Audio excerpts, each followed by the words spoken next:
বন্ধুরা, আপনারা কিন্তু সকলেই জানেন সবচাইতে হিংস্র প্রাণীর মধ্যে হায়না কিন্তু অন্যতম। আর এই হায়নার সকল গুণ আমি এই উইল্ড ডগস মানে বন্য কুকুরের মাঝে দেখতে পেয়েছি। হায়না ঐক্যবদ্ধভাবে চলতে পছন্দ করে, নেতার নেতৃত্বে চলে।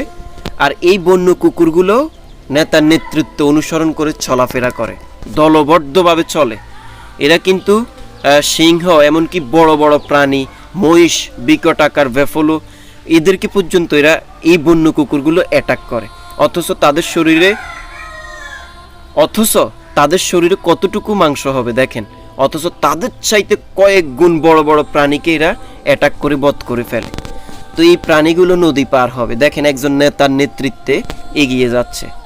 তাদেরও ভয় আছে, কারণ নদীতে বাস করে বিকট আকার কুমির। কুমিরের কাছে ওরা অসহায়। যত বড় প্রাণী ওরা বধ করুক না কেন, কুমিরের কাছে তারা অসহায়। কুমির কিন্তু একচ্ছত্র অধিপতি জলের। তো দেখেন কতটা ভয় নিয়ে তাকে কিন্তু নদীটা পার হতেই হবে। একজন নেতা কিন্তু সামনে নেতৃত্ব দিচ্ছে, সবার আগে সে যাচ্ছে। এই নেতা কিন্তু জানে কুমিরের আক্রমণে যে কোনো মুহূর্তে তার মৃত্যু হতে পারে। কিন্তু নেতা কি করতেছে? নেতা সবার সামনেই সবাইকে দিক নির্দেশনা দিয়ে এগিয়ে যাচ্ছে। অর্থাৎ পেছনের গুলার পথ প্রদর্শক হলো এই নেতা। আর আমাদের দেশের রাজনীতিতে নেতারা কি করে সেই বিষয়ে আমি আর কিছু বলতে চাই না। তো এইভাবে এগিয়ে যাচ্ছে, দেখেন তাদের মধ্যে কীরকম ইউনিটি, কীরকম লিডারশিপ দেখুন। এরপর তারা দেখেন উঠে আসলো নদীর এপারে।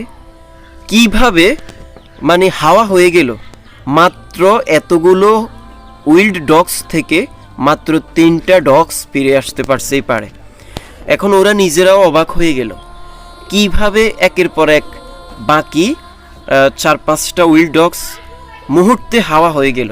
আসলে কুমির ওদেরকে একটা একটা করে, অনেকগুলো কুমির ছিল, ওইখান থেকে তাদেরকে হাওয়া করে ফেলল।